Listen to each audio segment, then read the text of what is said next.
Ce sont des images tournées au petit matin. Des chars russes qui entrent dans les provinces séparatistes ukrainiennes. Une opération qui intervient quelques heures seulement après un discours très belliqueux du président russe hier soir. Je pense qu'il est nécessaire de prendre une décision attendue depuis longtemps, de reconnaître immédiatement l'indépendance et la souveraineté de la République populaire de Donetsk et de la République populaire de Lougansk.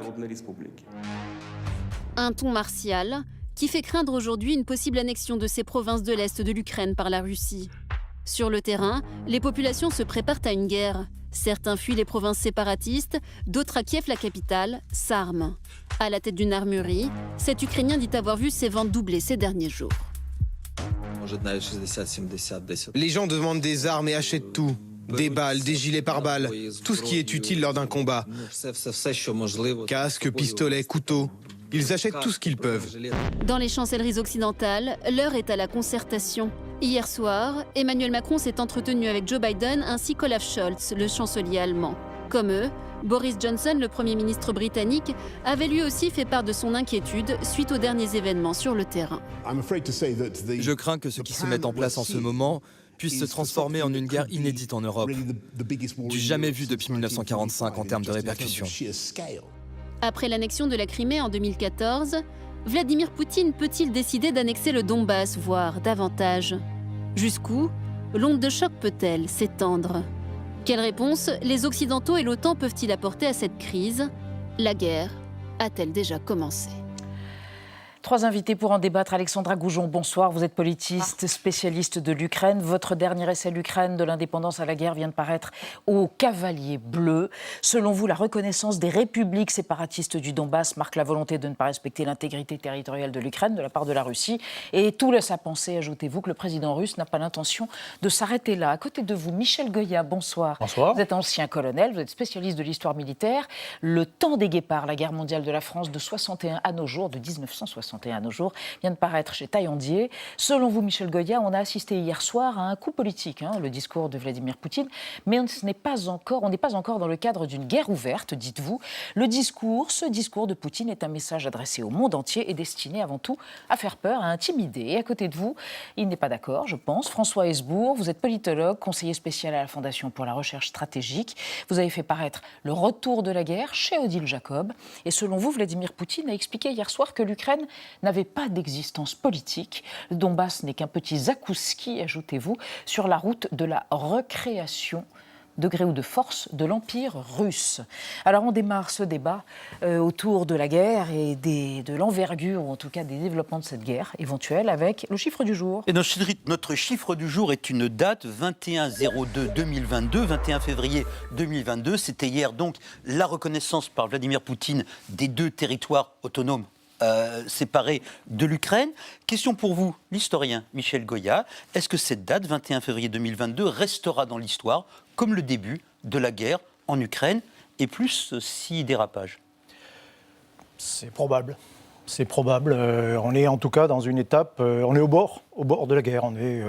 C'est encore une opération politique sous le seuil de cette guerre ouverte, mais on est véritablement au bord. Et les probabilités pour que ça s'enchaîne sur quelque chose, on va dire simplement sur une offensive au moins dans le Donbass visant à démembrer l'Ukraine est maintenant extrêmement forte. Alexandra Goujon, est-ce qu'en Ukraine, on s'attend à une offensive immédiate? L'OTAN dit s'attendre à une offensive de grande envergure de la part des Russes. Quels sont les objectifs de Vladimir Poutine vu d'Ukraine? Vu d'Ukraine, je pense que ce sera la date d'hier et forcément un choc pour les Ukrainiens, c'est sûr. Mais on est dans la continuité pour moi de 2014. 2014, l'annexion 2014, de la Crimée. annexion de la Crimée. N'oublions pas qu'à ce moment-là, déjà, la Russie a violé l'intégrité territoriale de l'Ukraine, occupe le territoire ukrainien.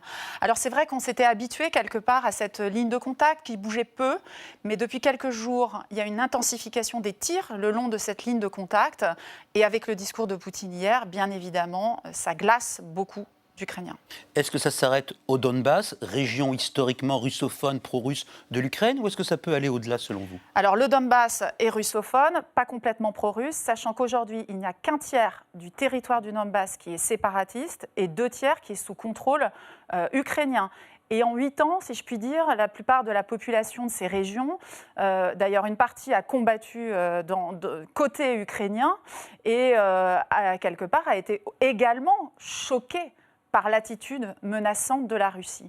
Et le discours menaçant de Poutine, en fait, il a tendance aussi à renforcer le patriotisme ukrainien. Et c'est bien d'ailleurs ce qu'il craint et ce qui le gêne. François Heisbourg, ce qu'a apporté Poutine à l'histoire européenne, c'est le retour de la guerre comme moyen légitime, pratique, commode d'atteindre des objectifs politiques ? Je crains que vous n'ayez parfaitement résumé la situation. Et, la guerre lui réussit assez bien jusqu'à présent. La guerre de Tchétchénie, évidemment, était atroce, mais il a gagné. La guerre de Géorgie, au début, c'est un peu patachonné, mais les Russes en sont bien sortis. La guerre de Syrie, qui dure depuis 7 ans maintenant pour les Russes, a été tout à fait remarquable, vu du côté russe. 2014, la prise de la Crimée sans coup férir. C'est remarquable. Et bien sûr, même l'affaire du Donbass, où on ne peut pas dire que les Russes aient ramassé un territoire particulièrement intéressant. Le fait est que c'est tout à fait dans les moyens de la Russie. Donc, pour un homme qui, par formation, par attitude vis-à-vis de l'existence, ne recule pas devant la violence et qui réussit par ailleurs lorsqu'il l'utilise, il est très tentant de poursuivre dans cette direction. Et c'est ça à quoi nous assistons depuis plusieurs semaines maintenant. Et je parlais de Zakouski, cité tout à l'heure. Poutine ne s'intéresse que de façon parfaitement marginale au Donbass. Son discours d'hier soir... C'est un prétexte ? Non, c'est un point d'accrochage. Lorsque vous grimpez une paroi, vous faites de l'escalade, vous cherchez des points auxquels vous accrochez. Les points eux-mêmes ne vous intéressent pas. Le but ultime, c'est quoi ? Le but ultime, c'est de supprimer toute possibilité pour l'Ukraine de se gouverner elle-même. Il nous a expliqué très longuement hier soir, 45 minutes là-dessus, pourquoi l'Ukraine n'est pas un État, n'est pas une nation, n'est pas un peuple.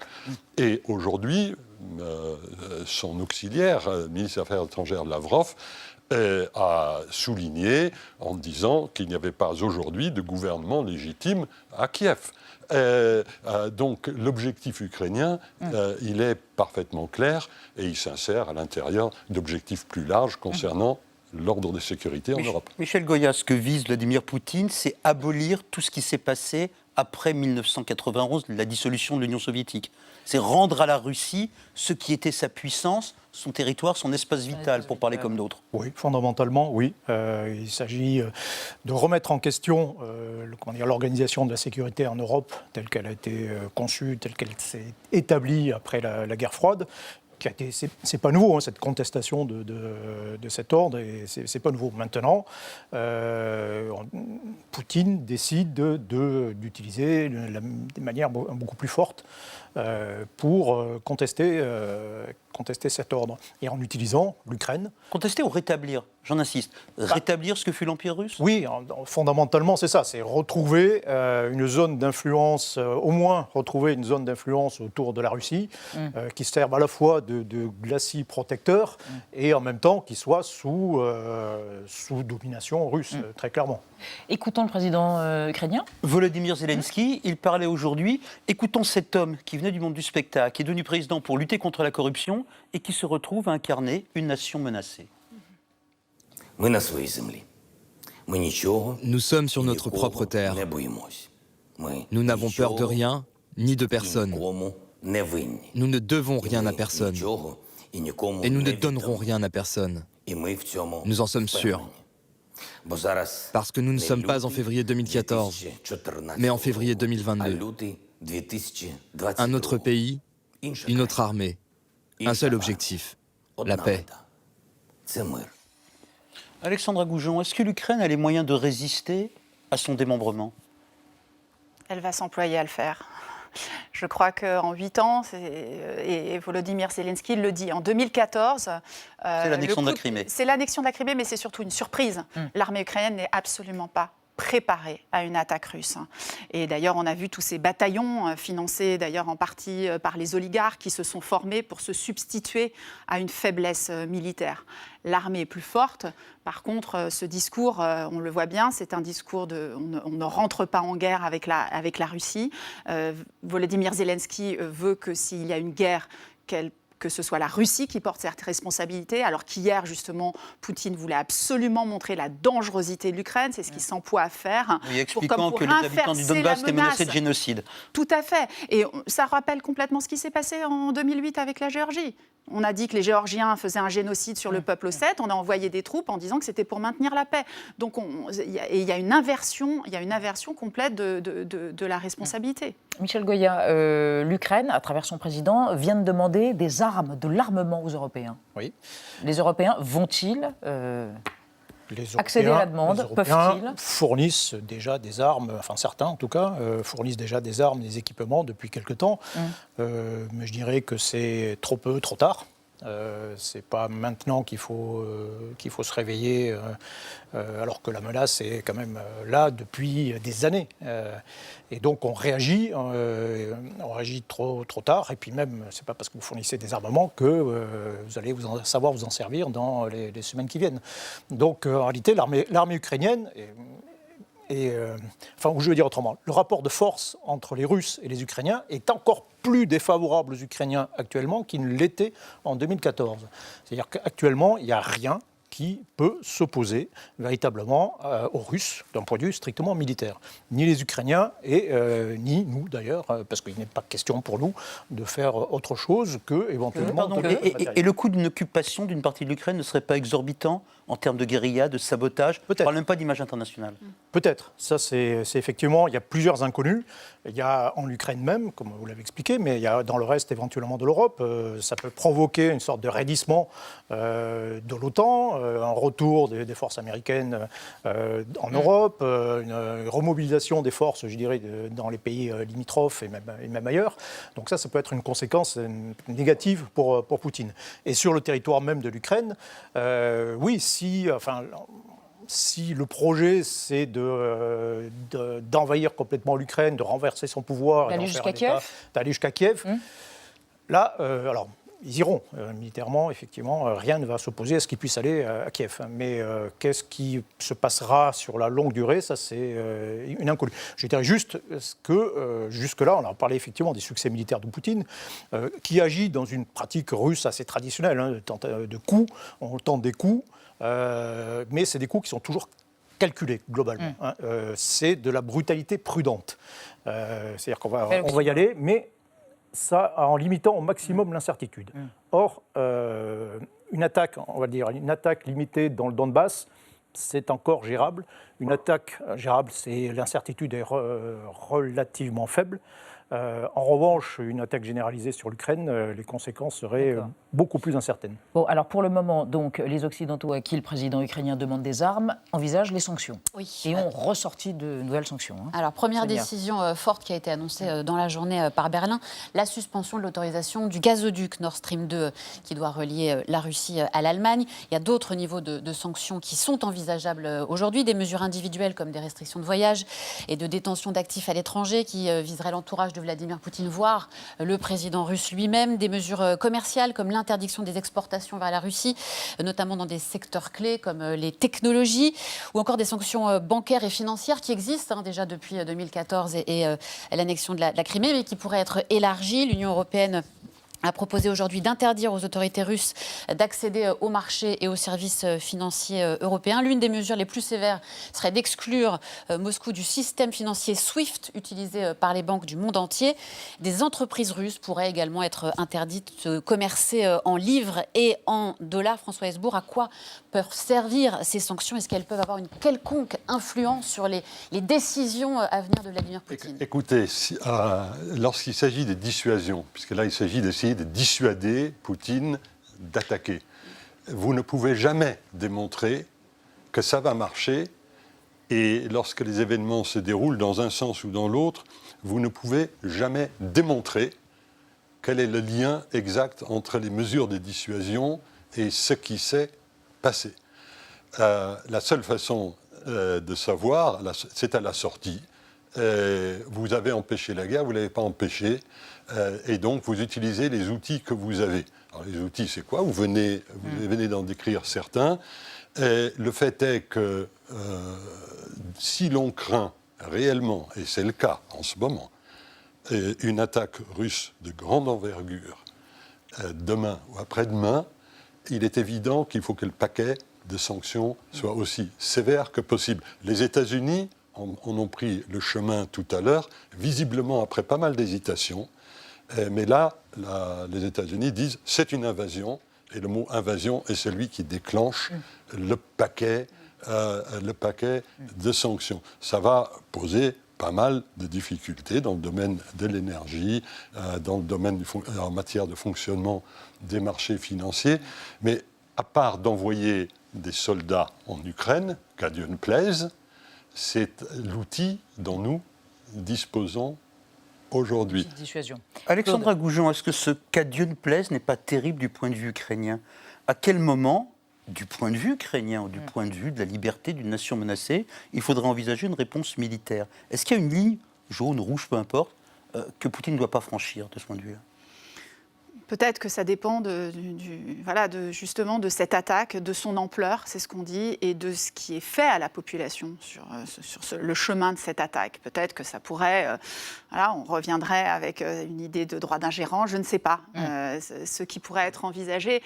Il est clair qu'aujourd'hui, les Ukrainiens alertent sur le fait que si on commence à redécouper avec des interventions militaires aux portes de l'Europe, voilà, quelles vont être les répercussions? Quelles vont être les répercussions en ex-Yougoslavie, par exemple, sur le redécoupage des frontières? Donc, en fait, il y a une crainte, effectivement, pour la souveraineté ukrainienne, mais pour d'autres souverainetés, visiblement, en Europe. Et effectivement, mais les Ukrainiens, vous savez, quelque part, ils le savent.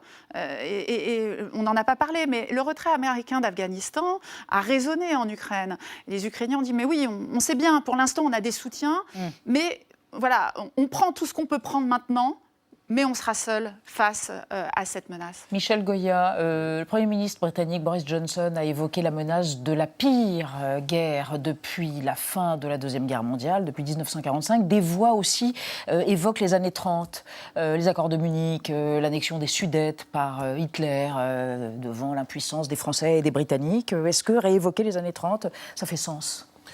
Par rapport à la situation en Ukraine? Oui, bien sûr. Les choses ressemblent beaucoup, mais en réalité, ça ressemble beaucoup à un contexte de la guerre froide. On est typiquement dans des procédés, des modes d'action de la guerre froide. Dans les années 30, il y a un facteur qui est un peu différent, c'est qu'il n'y avait pas d'armes nucléaires. Là, on est entre puissances nucléaires. Et les puissances nucléaires ne s'affrontent pas directement.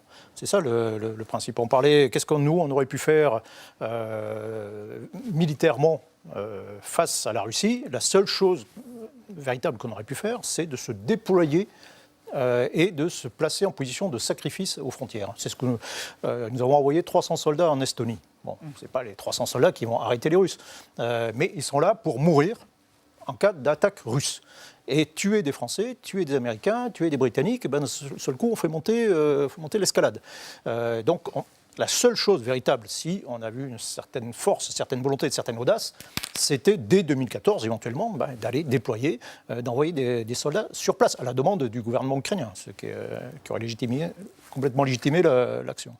On va s'intéresser à la guerre d'information, à la propagande, avec le portrait de Thibault Note, le rayon X. Il s'intéresse à Dmitri Kiselev, qui est considéré comme le propagandiste en chef de Vladimir Poutine. Bonjour docteur, j'ai mal ici et là. Une petite déprime passagère, c'est tout. Évidemment, je fais du sport. Mon cher Dmitri Kiselev, j'ai vos radios sous les yeux, c'est vocal. Vous êtes un ancien journaliste devenu chef propagandiste du Kremlin. Patron de l'agence de presse Rossiya Segonia, l'AFP russe, et de la holding de télévision d'État VGTRK, le France Télévisions russe, vous êtes aussi présentateur vedette du show d'infotainment Les Nouvelles de la Semaine, sur la chaîne Rossiya 1, réputée l'émission préférée de Poutine. Une bonne gâterie médiatique, personne n'y résiste. Essayez. Votre première obsession, c'est la guerre. Avec ce vilain complexe de supériorité, du type dont le pays a plus de têtes nucléaires que les États-Unis, mais le PIB de l'Australie, vous fanfaronnez de longue date sur les capacités de destruction de votre chouette batterie. Russia is the only country in the world with the capability to turn America into the radioactive ash. Désormais, vous dénoncez en boucle l'agression de l'OTAN avec présentation des derniers raffinements militaires russes, cartes de cibles américaines garnies aux champignons atomiques, cuisinées sauce complotiste et fourrées fake news. Les gens sont gourmands. Ils aiment les protéines, la sauce, le jus de viande. Votre deuxième obsession, les homosexuels. Vous les poursuivez d'une assiduité suspecte. Éradiquer l'homosexualité, une affaire de civilisation, avez-vous dit. Après l'assassinat homophobe d'un jeune homme de 22 ans, vous avez dénoncé les provocations gays. Vous niez même quasiment leur humanité. А их сердца в случае автомобильной катастрофы зарывать в землю или сжигать как непригодные для продолжения чьей-либо жизни. Vous avez eu une autre vie avant, formé à la guitare classique, diplômé en philologie, polyglotte et même journaliste intègre. Il y a 31 ans, Gorbatchev lançait ses chars à Vilnius et tuait 14 personnes. Employé à la télé soviétique, vous aviez refusé de lire le communiqué officiel mensonger et été viré. Vous disiez « un journaliste a une éthique ». Mon cher Dmitri, vous n'êtes plus journaliste depuis longtemps. Merci Thibault Claude. François Hesbourg, cette propagande, ces discours paranoïaques, ces mensonges sont le prélude à la vraie guerre. Demain, après-demain, des chars russes seront en Ukraine. Des chars russes sont déjà en Ukraine, puisqu'ils sont entrés dans les républiques indépendantes la nuit dernière. Et maintenant, la question qui est posée par le ministère russe des Affaires étrangères depuis ce matin, c'est la réorganisation des frontières des deux républiques, sachant que celle-ci n'occupe aujourd'hui qu'un tiers de la région du Donbass. Les deux autres tiers appartiennent toujours à l'Ukraine. C'est ce qu'on évoquait en parlant du démembrement. Pour vous, c'est ça la suite?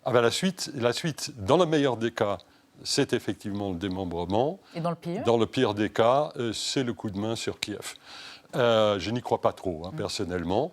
Mais on n'est pas dans la guerre froide. Je ne suis pas d'accord. On n'est pas dans la guerre froide, on est dans une guerre chaude. L'Ukraine n'est pas une puissance nucléaire. Elle échappe aux lois qui ont prévalu pendant la guerre froide et les Russes en profitent. Moi, je rejoindrais Michel Goya sur l'idée de guerre froide, mais en Europe, pendant la guerre froide, il y avait un rideau de fer, il y avait des territoires. Là, on est sur une vision expansionniste de la Russie, dont on ne sait pas jusqu'où elle va aller, et c'est bien cela l'idée de Poutine que de nous dire que cette expansion peut aller beaucoup plus loin s'il continue de dire que la menace, c'est l'OTAN. Merci à vous trois d'avoir participé à ce débat.